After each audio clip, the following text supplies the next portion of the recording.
आप समाप्त फरमा लें, पूरे राजस्थान में नहीं, पूरे हिंदुस्तान में हम इस तरह की तकरीर करने के लिए बदनाम हैं।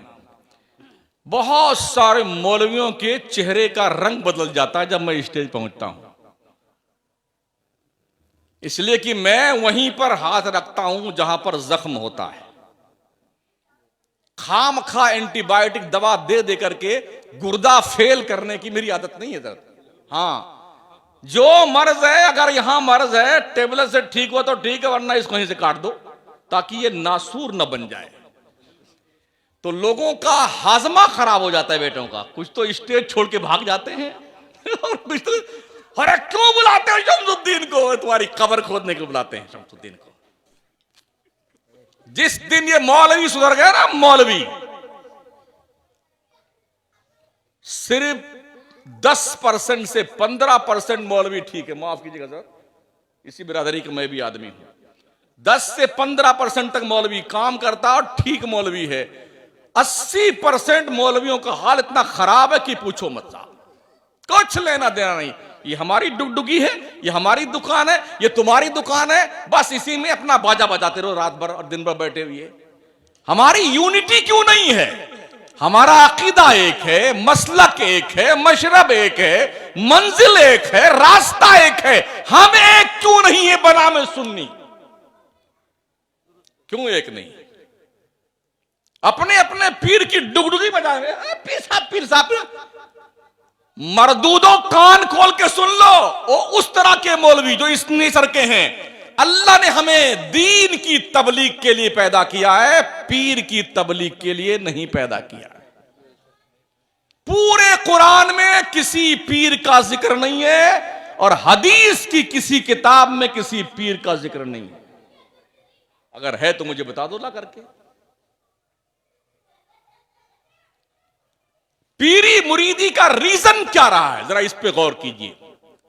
आप शुरू कीजिए सरकार हसन बसरी, बहुत दूर के गौस पाक को ले लीजिए। आप क्या करते थे ये पीर लोग? ख्वाजा उस्मान हारूनी को देखिए, सरकार ख्वाजा गरीब नवाज को देखिए, मखदूम अशरफ सिमनानी को देखिए, इमाम अहमद रजा सरकार को देखिए। ये लोग क्या करते थे? मुरीद करके बिल्डिंग बनाते थे, पैसा इकट्ठा करते थे, गाड़ियां खरीदते थे? जी नहीं, ये लोग जिसको मुरीद करते थे ना, उसे अल्लाह का वली बनाते थे। देख लीजिए, जितने मुरीद ख्वाजा गरीब नवाज के हैं, हर मुरीद अल्लाह का वली। चाहे बख्तियार काकी के मुरीद हों, साबिर अलाउद्दीन के मुरीद हों, सारे मुरीद अल्लाह के वली। इमाम अहमद रजा के सारे मुरीद अल्लाह के वली, मखदूम सिमना के सारे मुरीद अल्लाह के। क्यों? इसलिए कि वो मुरीद की तरबियत करते थे।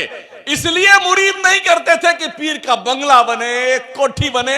हमने देखा है पीरों के, एक कोठी कलकत्ता में है उसी पीर की 2 करोड़ की, उसी की कोठी मुंबई में 3 करोड़ की, उसी की कोठी अहमदाबाद में 2 करोड़ की, उसी की कोठी लखनऊ में 3 करोड़ की। रहता कौन है? एक चपरासी रहता है झाड़ू पोछा लगाने के लिए। और जब पीर आएगा तो फिर सारे मुरीद पहुंचे, जिंदाबाद जिंदाबाद जिंदाबाद जिंदाबाद। 3 दिन मरदूद रहते वहां पर, लूट खसोट के खाते हैं मुरीद। और मुरीद समझता आप जन्नत मेरे बाप की हो गई। कसम खुदा के इतना मारे जाओगे ना, पीर भी इतना कूटा जाएगा, भेजा बाहर निकल आएगा उसका पीर का। और ऐसे मुरीदों की वो धुनाई होगी, शक्लें नहीं पहचानी जाएंगी, शक्लें नहीं पहचानी जाएंगी। अपने दिल में झांक कर देखो कितना गंदा हो चुका है ये दिल।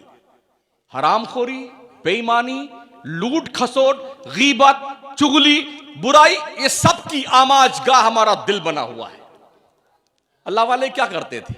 क्यों फरमाया गया अल्लाह का वली वो है जिसका चेहरा देखो तो अल्लाह की याद आ जाए। अल्लाह की ऐसे ऐसे बहुत कम है इस दौर में। वो जो बेचते थे दवाए दिल, वो दुकान अपनी बढ़ा गए। जो जन्नत बेचते थे ना बहलोल दाना, वो अपनी कब्र में गए। अब तो पीर देता